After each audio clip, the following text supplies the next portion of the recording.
Deja vu, another league where we gave you the champions of last season. Same again, anyone?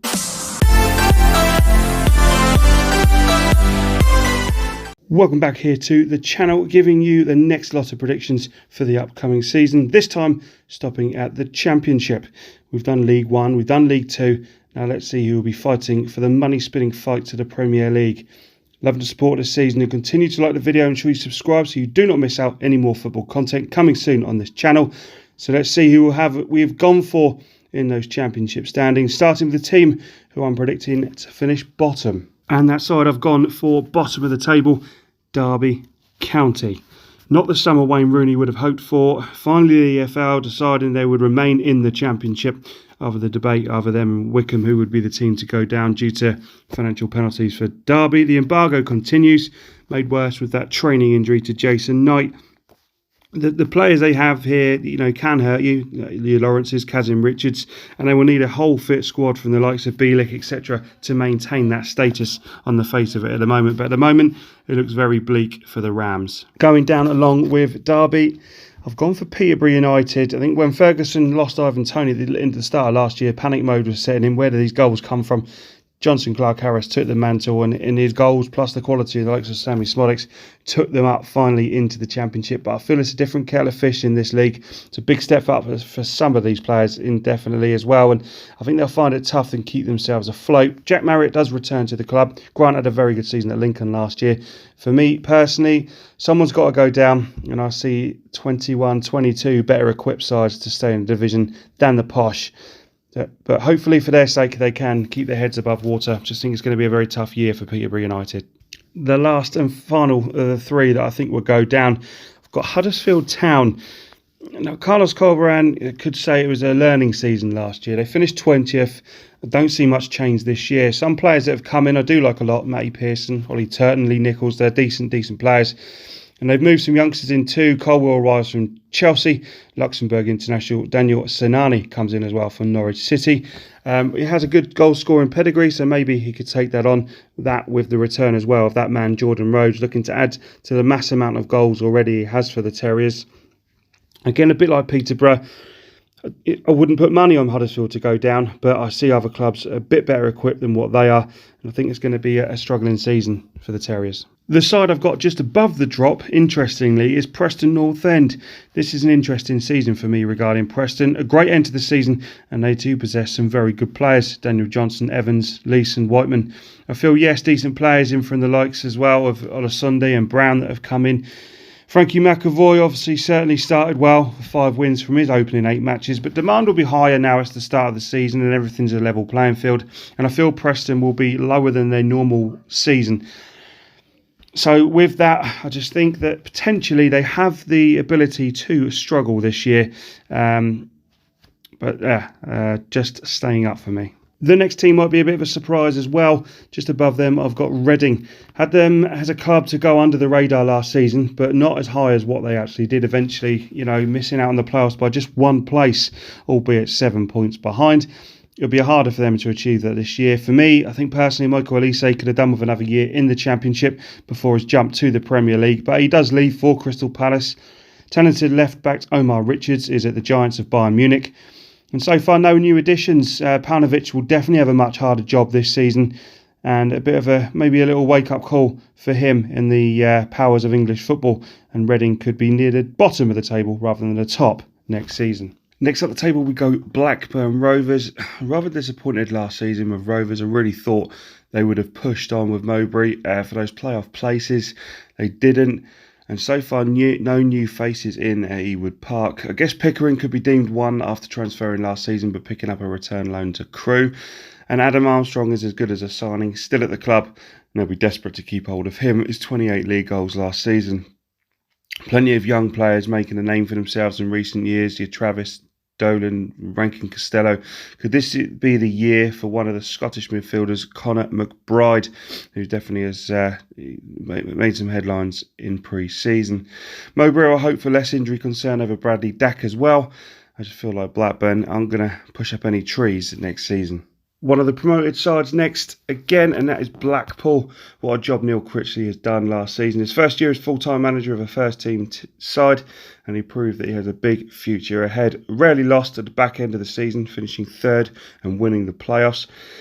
It was magic for Blackpool when he's gone for a very young approach of players in the summer. Everton pair Callum Connolly and Josh Bowler come in. City goalkeeper as well, Danny Grimshaw. But also experience as well in there. Richard Keogh steps up into the league and will help definitely the transition into that championship for the Tangerines. He also brings in hard-working fullback Reece James from Doncaster, and you wouldn't bet against Jerry Yates finding the net at this level. And I would say the squad looks pretty decent, and under Critchley, I don't see them going down next season. Next up a side I definitely over-predicted last year, and that's Millwall. I mean, Gary Rowett did a very good job yet again, but didn't get close to a playoff place that I thought they might have pushed for. They still kept hold of the likes of Jed Wallace and added to the squad with a handful of players. Saville, the big signing from Middlesbrough, and as a loan for Arsenal defender Daniel Ballard. I'm sure Rowett will want and will get more bodies in, but meaning losing probably a couple of players to balance those books at the Den, as every club is looking to do right now. In 16th place, I've got Hull City, the last of the promoted three sides. League One champions Hull City romped home to the title last year. They have lost defender Reece Burke to Luton, but young pairing Greaves and Alfie Jones really stepped up last season. Randall Williams comes in from League Two and Andy Cannon arrives from Portsmouth. Moncur in from Luton. But for me, one signing I expect to be pretty big and a huge signing, I feel. Ryan Longman on loan from Brighton. Excellent for Wimbledon last year, and I think he'll step up just fine. Definitely got quality in their ranks with him, Wilkes, Doherty, and Hull fans will hope they won't collapse as they did in the second half of last time they're up here in the Championship. Next up, I've got Bristol City. A bit of a weird one to judge Bristol City this season. I think Nigel Pearson is clearly a well-drilled manager who talks a good game and definitely gets the best out of a lot of players. The blow will be striker Delio, who left to go to Turkey. He moves to some experience in the middle with people like Andy King and Matty James coming in. Atkinson's a very shrewd acquisition from Oxford United, and they do have quality in attack. Palmer, Wells, Vyman. Now, I'm not sure if they'll get any chances, but Tommy Conway I saw a couple of times last year for Bath City, and it's clear to see he's got a bit of a future. It's very hard to judge where City will be next year, but around mid-table, you'd probably say they will be. Bit of a fall in the table for the next side. I've gone for Barnsley. I think a massive season last year, and Ishmael got Barnsley so close in touching distance of that return to the Premier League.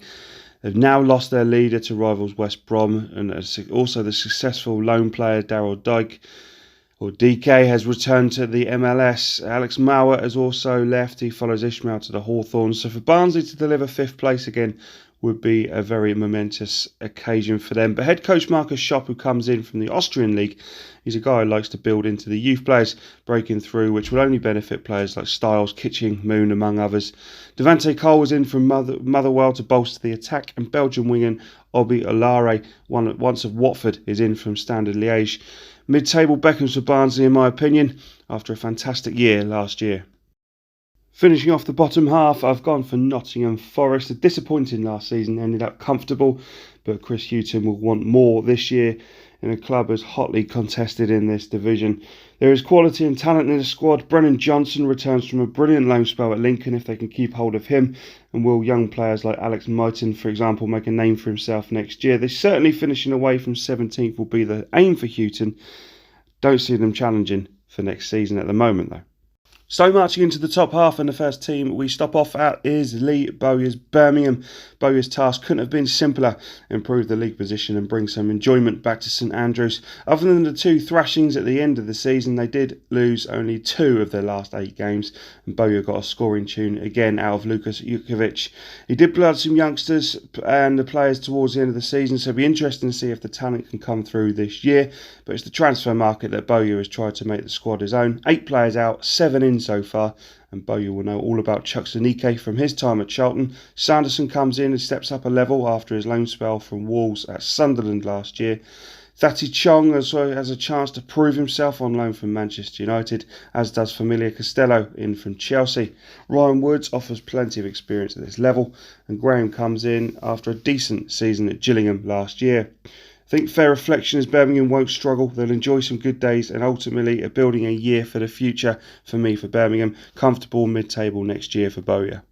Into 11th, and I've gone for Middlesbrough for Neil Warnock. He knows what players he wants and needs attackers. Fletcher and Assemblonga have moved on, and he brings in Ikpeazu, who's a real threat for Wycombe Wanderers last season. Amiobi's in from Forest, Peltier, Lumley, and Matt Crooks arrives as well from Rotherham. I feel another comfortable season with a bigger playoff push than that they had last year, so maybe narrowing them points down, but ultimately higher mid-table beckons for Middlesbrough. Building closer to those playoff positions, and next up I've got Swansea City. Playoff heartache and the loss of the manager as well as star players from last season. Ayu, Guehi, Hurahan no longer at the club. It's a new phase for a club that looked to be getting stronger, and it was really getting stronger to achieve a passage back into that Premier League. I feel like they may have a little step back this year and finish outside those playoff positions. There's plenty of young talent with Cabango, Danda there. Joel Pirro comes in, a new signing from PSV, as his young striker Carl Joseph in from Wigan. Depending on the new boss, it will be a tough ask to go again for Swansea after I felt like they were one of the sides that really looked like they were going to break into the Premier League last year, but it wasn't to be. I think they'd have to get back to a building year before having another push potentially next season. Into 9th, and I've gone for Queen's Park Rangers. They showed very good promise last year, and I think they could really surprise a lot this year too. Players like Rod Dickey, Charlie Austin Dykes are so key for this club, and add some dynamic players like Hansen making his move permanent, the Zell from Ipswich, Jimmy Dunn, a very good signing from Burnley. Mark Warburton will have the backing, and think they will certainly be in and around last season's positions, having that little push for that playoff. So close to that playoff picture now. See what's a couple of the teams that might miss out. In 8th position, I've got Coventry City. Mark Robbins guided Coventry a very comfortable position last year as they landed back into the Championship, signing off of a resounding 6-1 win over Millwall on the last day. You could say Coventry's 2 years at St Andrews was a bit more successful than Birmingham's time there in the last couple of years, but they do return home this season.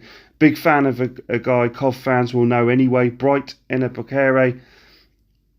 Being on loan here in 2019, the Robins have also made Gyökeres, if I said that right, moves permanently from Brighton, as well as experienced striker Martin Waghorn. With that attack throwing in Godden, Tyler Walker, there's plenty of options for Coventry this season. Could they be that surprise package? I think they're going to get a little bit closer than what they did last year and having a very, very good season. And I tip them to be one of those big surprises next year. And the side just to miss out on the last playoff place, I've got Stoke City in 7th. A lot of ins and outs this year at Stoke, and last season mid-table finish was about right for Michael O'Neill, but they can really improve this season. I think Vrancic is such an underrated signing. I think he will really bolster that midfield for Stoke City, and also Wilmot comes in from Watford to add that depth as well. Tyrese Campbell capable of more goals next season. They do have a togetherness that I see Stoke challenging for a playoff place next season, and I think Michael O'Neill will get it right, or just miss out on that playoff. Into the playoffs we go then, in the first side, Cardiff City in 6th. Started so strong for McCarthy at Cardiff, didn't he? He won 7 of his first 11, finishing the season with 2 wins from 8. So it kind of died down a little bit. With Mick McCarthy, you know what you've got. And you know you need him at this level. Exactly the fight that they'd expect in near the top next season. The likes of Hoylett, Bennett, Bamber have moved on. Not worked out yet, quite yet anyway, for Max Waters, who moves out on loan. But in they come James Collins, Luton's ex-goal machine, young Mark McGuinness in from Arsenal. Ryan Wintle looked very good for Crewe last year, so he will add some depth into that midfield. And steps up to the Championship. Ryan Giles as well, a good player, arrives for his 5th loan spell away from Wolverhampton Wanderers. I think Cardiff are going to be in those playoff positions next year. Next is my surprise of the season. In 5th, I've got Luton Town. Losing Pearson and Collins is always a blow for a side like Luton Town, but you can see Nathan Jones is really building a real decent side at Kenilworth Road. One that I think can really fill up with the playoffs next year. Burke is in from Hull, joining the experienced pair Cameron Jerome and Henry Lansbury, and Murray Bell in from Blackburn. Onyedinma comes in from Wickham, who definitely adds some attack, and rising star Mendes Gomez comes in from Morecambe. Fantastic season for him last year. It won't all work out, but I think feelings are very high for Luton right now, and I can see them really pushing to have that little flirt with those playoffs next season. I've got them in 5th place. In 4th, I've gone Sheffield United, and I'm not really sure where to put these for next year. Big shot when Chris Wilder left the club. Slavislav Jokanovic is now the man at the helm. A lot of summer activity will depend on keeping hold of Ramsdale, Berg, among others. The players they've got and the players that play the system really worked and fitted all their qualities. So it'll be interesting to see how Jokanovic fits that into his way of going. A lot of open questions at Bramall Lane this year. Obviously, McBurney, Brewster, Sharp have the knack of scoring goals, and the youngster Jebison coming through at the end of last year. I think it's a big wait and see question mark on Sheffield United at the moment. But at the moment, they definitely got enough quality to be in those playoff positions. 3 sides left. The last side to miss out on the top 2 and be in the playoffs. AFC Bournemouth. Scott Parker takes the reins this season for the Cherries, so you already know the side will be giving their all, such as Parker's mannerisms. Explosive players like Danjuma, Solanke and Brooks are still here, and Parker hasn't just yet made too many changes to that squad. Leif Davis is on loan from Leeds, and playoff final goalscorer Emiliano Marcondes comes in from Premier League Brentford for the South Coast. I think Bournemouth will go well, and they'll be very close to getting that return to the Premier League next year under Scott Parker. And above Scott Parker, I've got his old club Fulham just nicking that position of promotion just under Bournemouth's noses. Not a lot of high money signings this season in the EFL. Certainly Fulham have splashed out of the wall. Marco Silva has splashed 10 million on Liverpool winger Harry Wilson. We'll be hoping he gets a good consistent run with a club to grow his profile. Gazzaniga is in for Tottenham to replace Areola in goal. And when you look at that squad, the likes of Kenny, Mitrovic, Decordova-Reid, Onuma, Harrison Reed, surely there's too much talent for Marco Silva not to get it right next year for Fulham. I'll see them having an instant return to the Premier League. And my champions for the Championship is going to be West Bromwich Albion. Plenty of wages freed up with Ivanovic, Grzycki and Austin off the bill. The players coming in add a lot. Alex Mower is a decent player and one new manager, Valerie Ismail, knows all about from his time at Barnsley. Matt Clark, absolutely brilliant centre-half at this level, joins his 3rd loan spell away from Brighton, having spent the last 2 years at Derby. Robinson, Dean Garner, Phillips, Snodgrass, Grant, all still there, and Matthias Pereira also still there. There's so much quality for West Brom, you can't fail but see them getting straight back into that Premier League. So for me, the champions of the Championship, West Bromwich Albion. So there we have it, guys. That is our Championship predictions. Relegated Derby, Peterborough United and Huddersfield Town. The playoffs for Cardiff, Luton, Sheffield United and AFC Bournemouth, with Fulham and West Bromwich Albion in the automatics. It's a very tight league. The Championship is such full of quality. Anyone can beat anyone. It's an absolutely exciting league to be involved in. Don't hit that like button and let us know in the comments down below who you think will be promoted from the division. Who do you think will go down? Is your club involved in this league? Have I put them too high or too low in your opinion? Give us your tables as well in the comments. We'll be back next week for the National League. Until then, stay safe and up the footy.